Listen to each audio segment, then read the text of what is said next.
sakit ini, kalau boleh tahu dengan Bapak siapa? Nur Alim. Bapak Nur Alim. Baik Bapak Nur Alim, sebentar kita akan melakukan pemeriksaan rangsangan pada meninx ya Pak ya.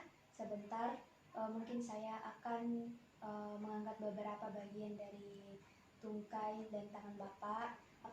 Apabila Bapak merasa sedikit nyeri atau merasa kurang nyaman pada pemeriksaan sebentar, Bapak katakan saja kepada saya akan melakukannya dengan seprofesional mungkin. Bagaimana Bapak, apakah Bapak bersedia? Sedia, Pak. Baik Bapak, sebelum melakukan pemeriksaan, silakan Bapak berbaring di sana, saya akan melakukan cuci tangan terlebih dahulu.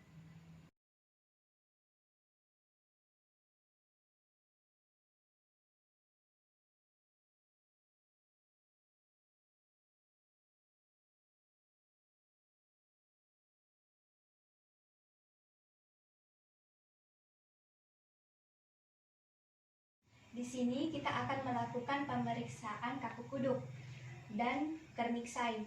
Nah, di sini yang pertama kita lakukan pemeriksaan kaku kuduk. Pasien dirotasikan kepalanya ke arah kanan dan kiri. Apabila pasien tidak dapat merotasikan kepalanya, itu bukan masalah dari kranialnya, tetapi memang masalah dari otot lehernya. Ini dilakukan untuk membuat pasien rileks. Kemudian kita lakukan pemeriksaan kaku kuduk dengan cara tangan kiri berada di bagian bawah kepala pasien. Kemudian tangan kanan kita berada di bagian depan dada pasien. Kemudian kita fleksikan atau tekukan kepala pasien hingga mencapai dadanya. Nah, di sini kita dapat lihat apabila pada saat kita menekuk kepala pasien ke arah dada, apabila tidak mencapai berarti dia positif kaku duduk.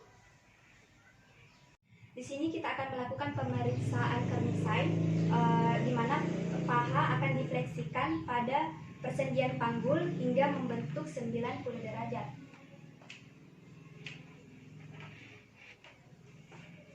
Lalu kita lakukan ekstensi pada persendian lutut hingga membentuk 135 derajat atau lebih. Nah, apabila tidak mencapai 135 derajat atau lebih berarti positif kerniksai.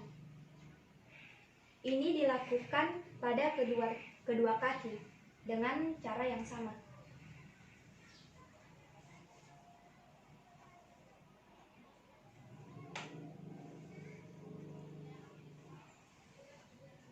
Selanjutnya kita lakukan pemeriksaan Brudzinski 1 dengan tangan kiri berada di bagian bawah kepala pasien.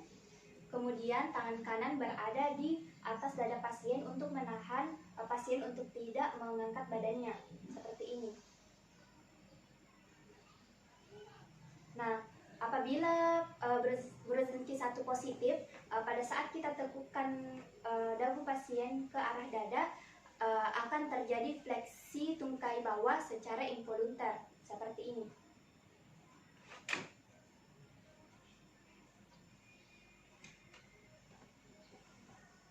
Akan melakukan pemeriksaan Brudzinski 2. Nah, di sini kita lakukan fleksi pada bagian tungkai bawah pasien. Permisi Bapak. Kemudian normalnya itu pada saat kita melakukan fleksi pada tungkai pasien, yang satunya lagi itu ekstensi atau lurus. Nah, apabila Brudzinski 2 positif, pada saat kita melakukan fleksi pada bagian kaki pasien, bagian kaki selanjutnya itu akan ikut melakukan fleksi involunter atau terjadi penekukan, seperti ini.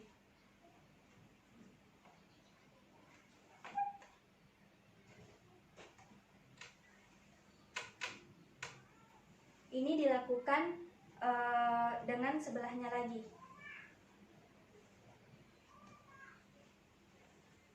Seperti ini.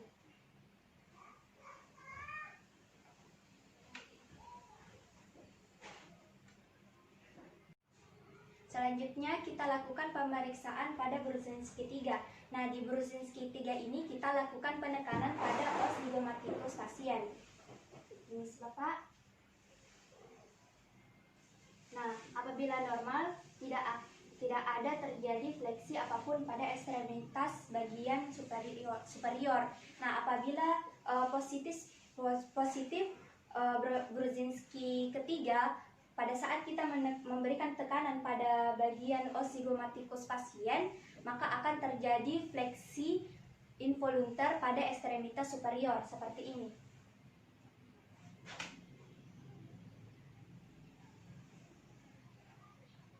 Selanjutnya kita lakukan pemeriksaan pada Brudzinski 4. Nah, di sini kita melakukan penekanan pada bagian os symphysis pubis pasien. Seperti ini. Nah, apabila normal, itu tidak ada terjadi fleksi pada bagian ekstremitas inferior. Tetapi apabila Brudzinski 4 positif, maka ada fleksi involunter pada bagian ekstremitas inferior pasien, seperti ini.